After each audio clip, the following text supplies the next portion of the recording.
Olá, seja bem-vinda, seja bem-vindo. Estamos começando mais um Sabatinas Eleições 2022, essa série de entrevistas com os pré-candidatos ao governo do Estado da Bahia, uma parceria da TV Alba com o Jornal à Tarde, que tem como objetivo ajudar você a escolher quem você quer no comando do governo do Estado. Neste programa, nosso convidado, o mestre em Ciências Sociais, professor de Geografia da Rede Estadual de Ensino da Bahia, Giovanni D'Amico, pré-candidato do PCB. Muito obrigado por aceitar nosso convite. Olá, Jefferson. Olá, os telespectadores, população baiana que está nos assistindo. Um prazer muito grande estar aqui, receber esse convite, esse convite da TV Alba e também do Jornal à Tarde. Que bom que essa parceria está andando, uma parceria maravilhosa. Eu acho que essas iniciativas democratizam nossa mídia e são realmente fundamentais. Assim como as demais entrevistas, essa terá 30 minutos de duração e esse tempo começa a ser contado a partir de agora. Por que o eleitor deve escolher o seu nome para governar o Estado da Bahia? Olha, a Bahia, ela vive uma série de problemas crônicos e a nossa campanha, ela vem tendo como um grande mote mexer naquilo que está jogado debaixo do tapete. Então, nós temos questões estruturais que a gente precisa urgentemente mexer no nosso Estado.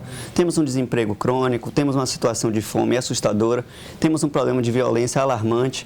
E a nossa campanha se propõe não apenas a mexer nessas questões, como trazer a população para trabalhar junto, que é um anseio enorme da nossa população, ter mecanismos de participação, de tomada de decisão coletivas. E essa é talvez a nossa grande pretensão de trabalhar junto com a população baiana. O senhor se coloca, eu te chamo de senhor, muito mais pelo respeito, muito mais jovem do que eu, certamente, mas o senhor se coloca numa condição ainda pouco confortável, segundo as pesquisas de intenção de voto. Em algumas pesquisas, nem chega a pontuar. O que mais o senhor espera conquistar nessas eleições, uma vez que a possibilidade de se eleger como governador é remota, segundo as pesquisas? Olha, Jefferson, realmente as pesquisas, elas têm nos colocado numa posição com poucas intenções de votos, mas a gente precisa pensar que, primeiro, a pesquisa, ela muitas vezes vai ter uma metodologia que favorece apenas quem já está naquela presença há mais tempo, mas nós acreditamos que a nossa presença mais forte, e tende a crescer bastante numa presença de rua. Esse vem sendo um grande aprendizado que a gente tivemos com a última campanha, e certamente, ao continuar participando de diversos espaços políticos, de movimentos sociais no Estado da Bahia como um todo, a gente tem certeza que essa campanha tende a continuar crescendo. E junto a isso, a gente tem uma grande pretensão, ela independe do voto, por mais que a gente vá correr atrás do voto, porque a gente acredita nesse projeto, mas a gente tem uma grande pretensão de politizar os debates, de trazer, como eu falei antes, temáticas fundamentais e temáticas que são incontornáveis para o nosso Estado. Então, a gente tem isso como um grande saldo, que já está aparecendo, mas que certamente ele vai crescer ainda muito mais até o final dessa campanha, e certamente esse vai ser um ano onde a população baiana vai sair mais participante, vai sair com mais ideias sobre quais são os projetos que nossa sociedade precisa, nossos problemas estruturantes e assim por diante. Então, é por aí que a gente vai levar a coisa. A sua candidatura está inserida num contexto de esquerda, o PCB, Partido Comunista Brasileiro, e a gente percebe a esquerda na Bahia dividida. De um lado tem a candidatura governista, que tenta continuar à frente do governo, de outro lado a candidatura do PSOL, tem a sua candidatura em nível nacional. A gente vê também uma certa divisão, o PSOL apoia o presidente Lula, mas o PCB lançou uma candidatura própria na figura da economista Sofia Manzano. Sim. Quais os erros da esquerda para ela ter uma união mais forte num momento como esse, seja na Bahia ou no Brasil? Olha, eu não diria que necessariamente a esquerda está desunida, mas é importante que a gente pense o momento eleitoral também como um momento de pautar e disputar projetos de sociedade. Porque, veja, se a gente olha para o 2 de julho, a gente teve presença considerável da esquerda, do PSOL, presença considerável do PCB, presença do próprio PT. Se a gente olha para diversas manifestações, seja contra a caristia e diversas questões, a esquerda está presente, ela tem pautas que as une, seja a reforma da Previdência, a reforma trabalhista, mas ao mesmo tempo a gente enxerga que esse é um momento, talvez, de olharmos mais para as nossas diferenças. E não existe exatamente um demérito mérito nisso. Mas é verdade e é legítimo também que existem perspectivas diferentes, né? Ao mesmo tempo em que aqui na Bahia a gente tem uma esquerda que já se prolonga, né, junto com primeiro Wagner, depois Rui Costa e agora uma tentativa com Jerônimo, a gente tem também ao longo desse período uma série de questões que não foram tocadas, problemáticas que desde lá atrás eram pautas da esquerda, mas que a gente viu que muito pouco, né, apareceram, sem falar de questões que se aprofundaram, como é, por exemplo, a problemática da violência em nosso Estado. Então, nós temos perspectivas diferentes sobre as questões, então não tem por que não aproveitarmos desse momento para pautarmos elas, né, de forma muito franca, né, olho no olho, porque com isso o nosso debate só se enriquece, né? Então, eu acho que é por aí que a gente está olhando, não é exatamente uma divisão, mas é realmente um momento de politização. Mas o momento atual político brasileiro, que está muito polarizado entre um lado mais conservador, um lado esquerdista, mas também com o pé ali no centro, não seria interessante uma esquerda mais unida para defender posições mais uniformes? Qual é a avaliação que o senhor faz? A gente tem, por vezes, né, a esquerda que se apresenta para o público como esquerda, mas que boa parte daquelas pautas, daquelas bandeiras que ela tanto defendia, né, como, por exemplo, a presença do Estado mais forte na economia, a presença das empresas públicas, como a Petrobras, como a Embasa, aqui no caso da Bahia, e a gente vê que setores da esquerda têm deixado de lado. Agora, claro, você pode também matizar, né, essa esquerda, e a gente vai ter aqui na Bahia, por exemplo, né, o PSOL com uma posição diferente da nossa a nível nacional, mas na nossa avaliação, que, claro, é uma avaliação de fora, a gente entende que o PSOL, por exemplo, ele teria muito a somar também se tivesse uma candidatura própria, como teve anos atrás, né? Claro, a gente respeita, né? É também uma tomada de decisão legítima, mas nós avaliamos que nesse momento a gente ganha mais se a gente escapa um pouco dessa polarização, mas que em muitos elementos ela também não é que se diferencia tanto. Claro, temos questões, né, que são substanciais que se diferenciam, mas se a gente vai olhar, por exemplo, para uma reforma trabalhista, uma reforma da Previdência, são diversos elementos que a gente já percebe desde já um movimento de mudar tudo para deixar as coisas como elas estão. Mas, ao mesmo tempo, a gente tem usado desse momento para pautar as diferenças. Acho que tem sempre um momento para uma coisa e para outra. Em que o PCB se diferencia dos demais partidos comunistas, como o PCdoB, por exemplo, que orbita a base de apoio do governo estadual e também do candidato governista? Olha, a gente tem uma série de diferenças, muitas delas históricas, inclusive, né? O PCB, inclusive, é um partido que completou esse ano o seu centenário, né, e a gente tem feito algumas comemorações importantes. E o PCdoB, fruto dessa história, ele vai ter uma movimentação onde, no primórdio de sua vida, ele vai para a luta armada e depois vai para uma série de outras transformações. E o PCdoB, ele acabou, na nossa leitura, se acomodando muito a uma perspectiva onde diversas das pautas da esquerda, uma mesma crítica que a gente faz por vezes ao PT, diversas dessas pautas foram pouco a pouco deixadas de lado numa série de acordos que nós consideramos que são nocivos. Um ponto, por exemplo, que nós temos uma crítica bastante frontal, né, com o PCdoB, vai ser a abertura para receber dinheiro privado nas campanhas. Essa é uma questão que a gente, assim, realmente bate de frente de forma muito firme, porque para nós, se você tem uma abertura para dinheiro da iniciativa privada na sua campanha, isso significa que os interesses, né, daquele dinheiro que chegaram até a sua campanha, em alguma forma eles vão ali na frente querer cobrar um dividendo. Então, essa é uma das grandes diferenças que a gente vai localizar.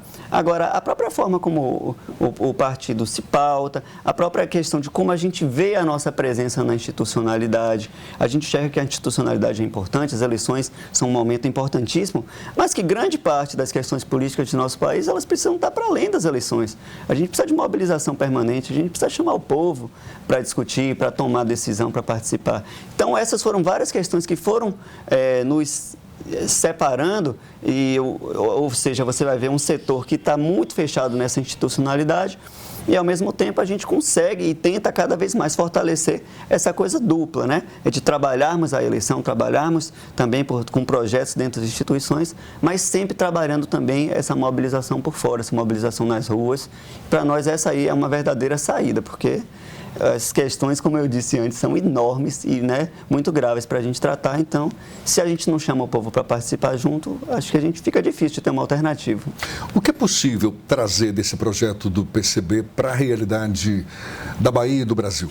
Veja só, o Brasil, e mais especificamente a Bahia, já vem passando por um ciclo onde desemprego crônico vem levando juventude para a criminalidade, né? E aí é um problema que esse ciclo vai se retroalimentando. Salvador já é há algumas décadas, né, sempre oscilando, mas perto do título da capital do desemprego. E nos últimos anos voltou a retomar um título péssimo, né? Um título nefasto. E a Bahia, desde 2019, também é o estado com maior índice de desemprego. Então, por exemplo, a gente tem uma série de projetos, seja para ativar a economia no campo, porque a gente entende que é de lá que surge o problema. Então, a gente vai precisar trabalhar aqui no nosso estado uma reforma agrária.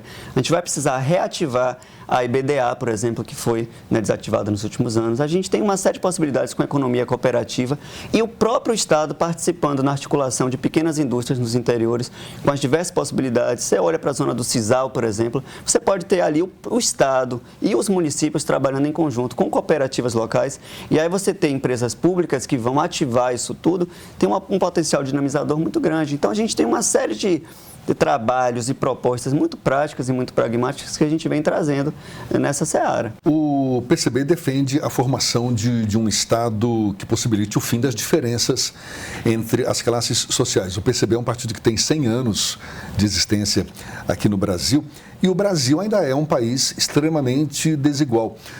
O que impede o fortalecimento definitivo de estruturas capazes de garantir uma participação efetiva dos trabalhadores, das mulheres, dos negros, dos indígenas, enfim, das população LGBT na nossa sociedade? Olha, Jefferson, o nosso histórico de desigualdade, ele existe no Brasil desde a sua própria fundação, né? Quando a gente olha para a nossa história, a gente vê que o Brasil foi fundado na base da exploração, seja das populações indígenas, seja das populações africanas escravizadas. Então, a gente tem uma série de questões que a gente precisa mexer muito fundo, né, para resolver. Só que, ao mesmo tempo, quando você tem estruturas de poder que se consolidam, elas vão fazer de tudo para se manter naquele mesmo modo de funcionamento. Então, você vai ter na sociedade brasileira uma parcela muito pequena de pessoas, né, que acumulam riquezas já há bastante tempo, enquanto você tem uma massa de população que está, por exemplo, agora com 6 em cada 10 brasileiros em insegurança alimentar, sem saber o que vai ter para almoçar no dia seguinte. Agora, se você olha o estado da Bahia, por exemplo, a gente tem exportação de soja recorde, São Desidério, Barreiras, Luiz Eduardo Magalhães, e a gente não tem sequer cobrança de dividendos, né, dessas divisas que você está vendendo a dólar, né? Então, você tem algumas poucas famílias enriquecendo aos montes, enquanto isso a população baiana está aí com indicadores de fome cada vez mais crescentes. Então, ou a gente começa a mexer nas raízes, né? A gente tem uma estrutura de dominação que é muito problemática, mas que com certeza a gente tem formas de ir trabalhando. Você tem como começar a taxar, né, essas grandes fortunas, você tem como inverter nosso regime fiscal, que hoje cobra no consumo e cobra de quem menos tem, e aí você começa a onerar as grandes heranças, as grandes fortunas, as exportações do nosso país, e com isso você começa a reequilibrar essa distribuição aqui dentro do Brasil. No eventual segundo turno entre PT e União Brasil, como é que o PCB deve se comportar e o seu posicionamento em particular? Olha, Jefferson, a gente tem dado sempre uma prioridade para olhar para o nosso momento imediato, porque a gente ainda tem uma campanha longa pela frente e, assim, sendo muito honesto, nós temos divergências muito francas, né, com ambas as perspectivas. Né, o Jerônimo, por exemplo, era até então, né, secretário de Educação, né, e eu sou professor da rede estadual. Não são poucas as críticas e as questões, né, que os professores da rede estadual têm para colocar. Né, a gente vive um processo de adoecimento massivo na nossa categoria, né, você tem afastamento, você tem colegas que penam para conseguir uma licença, que penam para conseguir aposentadoria, né, fora as progressões de carreira, etc. E tal. Assim como, se a gente olha para a história da Bahia, a gente viu como o ciclo conhecido como carlista trouxe também e aprofundou muitas das mazelas desse nosso estado. Então, a gente não tem pensado muito em, a prioristicamente, fazer uma tomada de posição. É claro que, se chegarmos num segundo turno e, infelizmente, o PCB não estiver lá, a gente vai olhar o que tem ali de um projeto um pouco mais próximo e mais condizente com isso que a gente vem apontando. E, enfim, como a gente tem até uma certa afinidade histórica, né, a gente localiza no PT, é claro, alguma proximidade maior, mas, ao mesmo tempo, não são poucas também as críticas e divergências. Mas nessa Nessa hipótese, então, o PCB deve se aliar ao PT? Eu não diria necessariamente se aliar, né? A gente tem, inclusive, a possibilidade de fazer, né, um apoio crítico, né? Agora, aliar-se no sentido de uma construção, de compor governos e etc., acredito que o nosso nível de diferenças é muito grande para uma aliança nesses moldes. Mas, é claro, a gente vai tentar localizar o que temos de mais avançado e, assim, a gente consegue enxergar que, sim, apesar de, a despeito das grandes diferenças, a gente ainda tem um pouco mais de identidade com o projeto que hoje está sendo apresentado aqui na Bahia pelo PT. Né? Mas na possibilidade de uma derrota da sua candidatura, não seria a hora de tentar buscar pontos em comum para exatamente poder fazer parte de um eventual governo esquerdista ou um governo do PT? Olha, Jefferson, a gente consideraria isso interessante se a gente tivesse uma abertura para uma construção coletiva, né? Mas a gente percebe, e essa foi uma prática muito forte, se a gente olha, por exemplo, o governo Rui Costa, que foi um governo que se isola do ponto de vista de não receber movimentos sociais, não dialogar com outros partidos, não dialogar com as categorias. Vejam, professores do Estado, professores das universidades estaduais, diversas vezes fizeram movimentações para tentar dialogar com esse PT e tiveram uma porta na cara como a resposta. Então, fica muito difícil a gente pensar uma espécie de composição se você não tem uma boa vontade para a construção conjunta. E fora as diferenças que realmente, elas são diferenças muito grandes. A própria estratégia de composição de governo que o PT vem adotando, a gente vê aqui a própria Assembleia Legislativa, como o Rui Costa, né, se portou nesse período todo, isso nos coloca aí realmente com uma série de diferenças, uma série de divergências. Não à toa hoje o PCB tem apenas com o deputado estadual Wilton Coelho a sua parceria, que a gente consegue ali localizar, sim, uma parceria de construção coletiva, mas numa composição do governo PT a gente acha realmente algo muito, muito, muito difícil. A gente observa em nível nacional uma polarização, não é? Nessa disputa, de um lado simpatizantes do ex-presidente Lula, do outro adeptos do presidente Jair Bolsonaro. Em nível estadual, o cenário também sugere essa polarização. No caso, entre seguidores de Assemineto e depois, do outro lado, de Jerônimo Rodrigues. O que justifica essa polarização, seja em nível federal ou estadual? A gente viveu, nos últimos anos aqui no Brasil, uma série de processos que chacoalharam, né, a política do nosso país nacionalmente, desde a destituição de Dilma. A gente teve o governo Temer com uma série de reformas extremamente problemáticas, né? A gente vê hoje a dificuldade que se tornou a aposentadoria, né? Claro que algumas dessas reformas já vinham sendo iniciadas antes, mas esse processo de acirramento, somado aí com uma conjuntura onde, se você observa a década de 2010 até 2020, foi praticamente uma década de recessão na economia brasileira, né? Tirando ali um breve e curtíssimo período, foi uma década de recessão. Então, as condições materiais de vida da população brasileira se deterioraram bastante.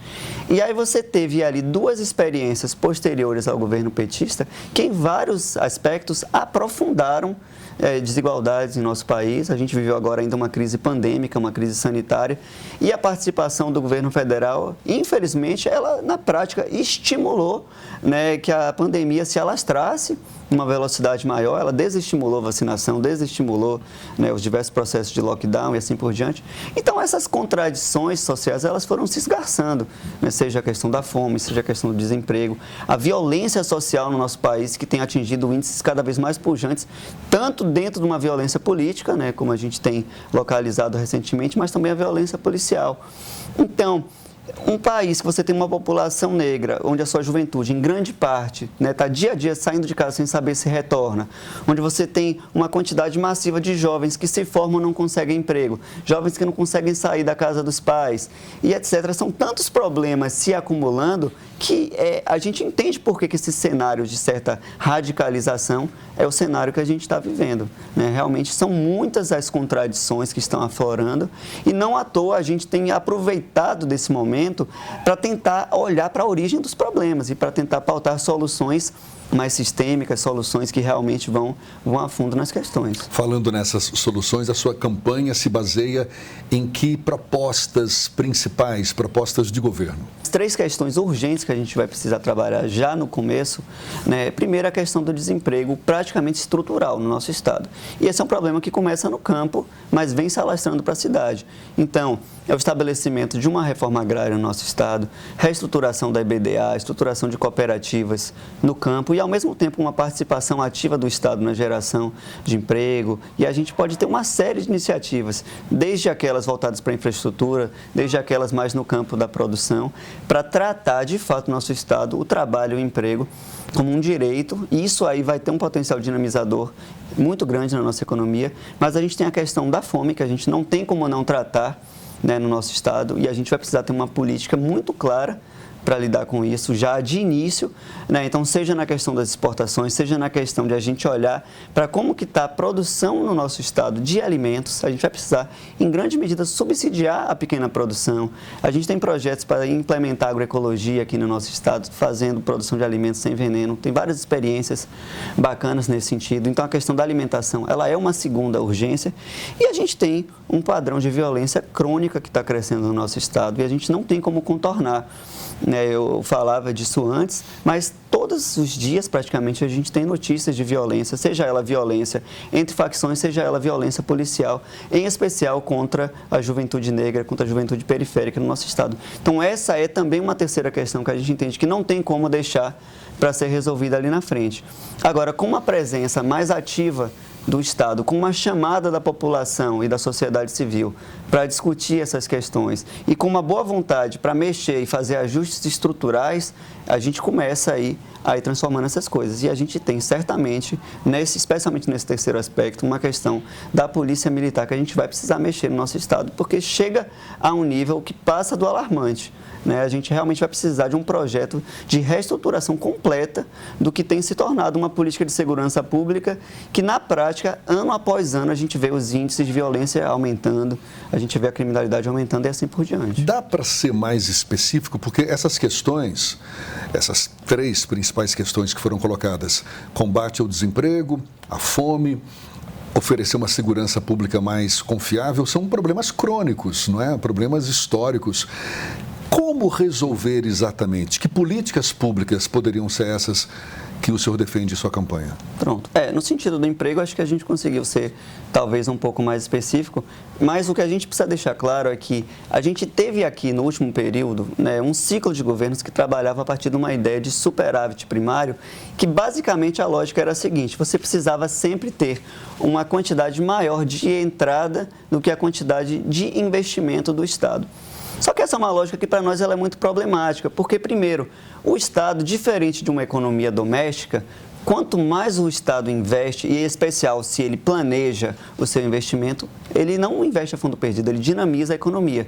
Então, se você aumenta, por exemplo, o seu potencial de investimento público, você consegue com isso dinamizar a economia como um todo. Então, a gente tem um projeto que é a criação de um banco voltado especificamente para o crédito rural. E aí para dinamizar a pequena produção, a agricultura familiar, porque esse é o principal fosso do desemprego no nosso estado. A população sai do campo, vem para a cidade, porque tem sido, em geral, expulsa nessa dinâmica de não conseguir trabalho nas cidades do interior. Então, a presença do Estado como um agente dinamizador, ela é certamente um polo central. A gente precisa reestruturar a presença, inclusive a partir do crédito, no nosso estado.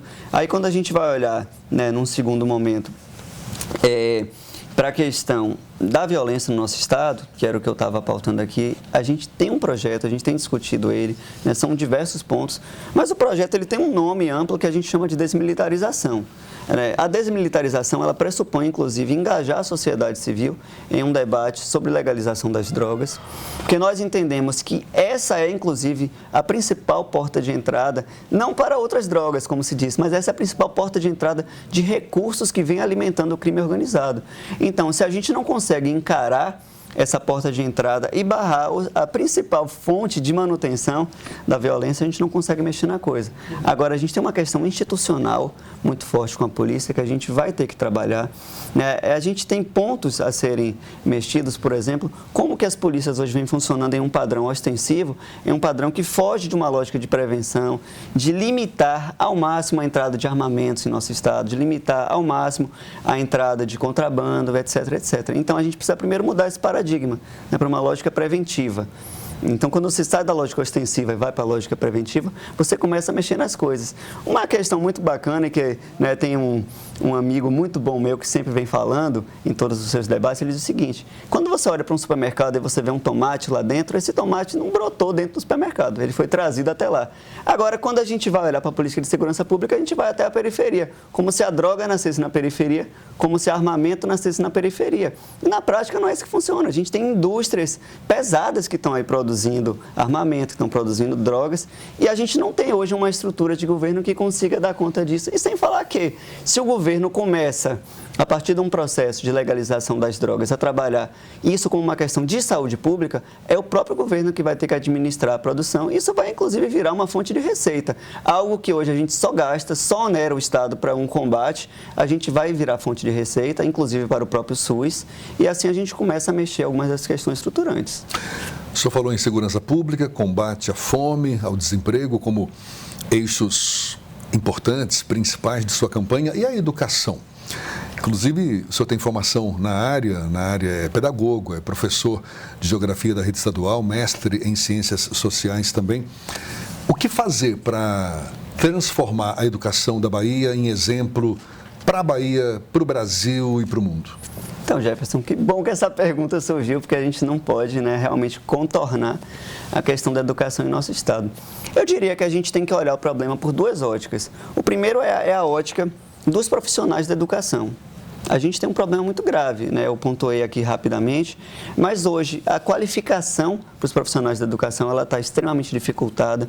Uma licença para um professor fazer um mestrado, uma especialização, um doutorado é algo quase impossível, né? Então, como é que a gente opera um avanço no sentido da qualidade da educação se a gente não permite sequer que nossos profissionais se qualifiquem?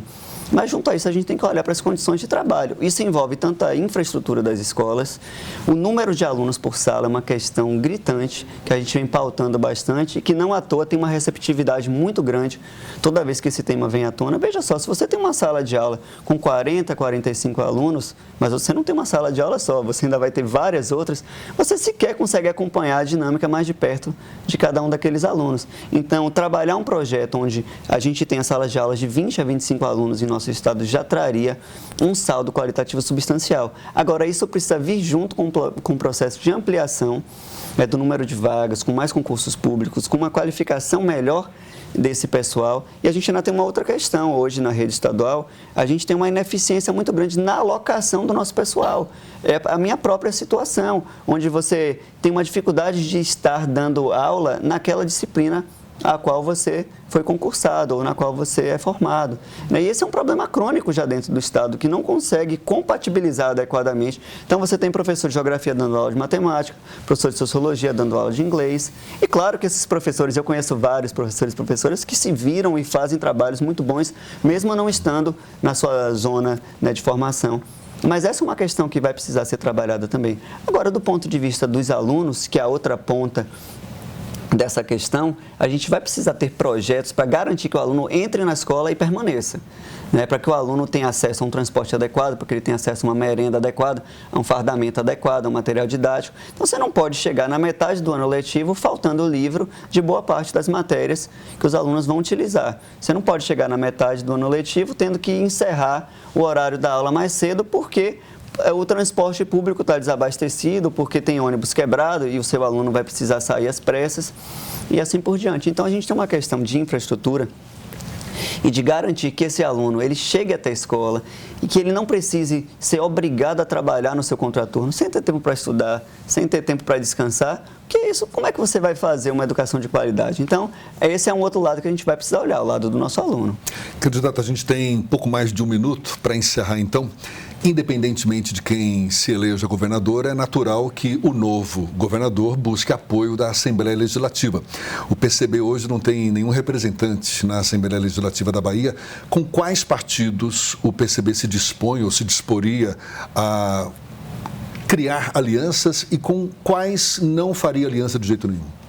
Bom, apesar de não termos hoje nenhuma representação na Assembleia Legislativa, a gente tem participado ativamente politicamente, né? Eu citei aqui rapidamente. A gente tem uma aliança muito forte com o deputado estadual Wilton Coelho, que inclusive optamos por preservar essa aliança com o deputado Wilton Coelho, do PSOL. Tanto é que nessas eleições o PCB optou por não ter candidatura a deputado estadual, embora estejamos construindo algumas candidaturas para deputados federais. Então, aqui no cenário da Assembleia Legislativa, a gente tem uma aliança muito forte com o PSOL e que vem sendo aprimorada no último período, né? A gente tem o Wilton Coelho como um grande representante disso, mas estamos também dialogando de forma mais ampla com o PSOL. A gente tem a UP, que é um partido que temos um diálogo interessante, é um partido jovem, a gente vem também discutindo com eles. Agora, o nosso leque de alianças, ele acaba sendo um pouco restrito, porque o nosso leque de projetos, ele tem como uma prioridade muito grande não abrir mão daqueles ideais. Suas considerações finais, candidato. Tá bom? Então, muito obrigado, Jefferson. Olha, a gente tem um processo eleitoral importantíssimo em curso. Esse é um ano que, como você próprio trouxe, não são poucas as questões que estão à tona, não é à toa que a gente tem um cenário de polarização. Agora, o PCB, ele está se colocando realmente como um agente de mudança, como um agente de olhar para os problemas na sua origem, né, como um agente de trazer a população para uma tomada de decisão, e é isso que a nossa candidatura se propõe. A gente vai ter aí um lançamento ao longo da próxima semana, tanto da nossa chapa completa, a gente vai lançar nos próximos dias, mas também uma série de programas e projetos estruturados e que eles vão entrar em todas essas searas e várias outras, sejam as questões ambientais, seja a saúde, que a gente também acabou não podendo pautar muito aqui, mas a gente vai ter todo esse temário sendo bastante pautado e vamos ter uma trajetória de caminhada nas ruas, de caminhada nos bairros, que vai se intensificar. Tá então, bom. muito obrigado. Pré-candidato Giovanni D'Amico, muito obrigado também. Até uma próxima, então. Grande prazer. E muito obrigado a você também que acompanhou esse nosso bate-papo. Até uma próxima. Tchau, tchau.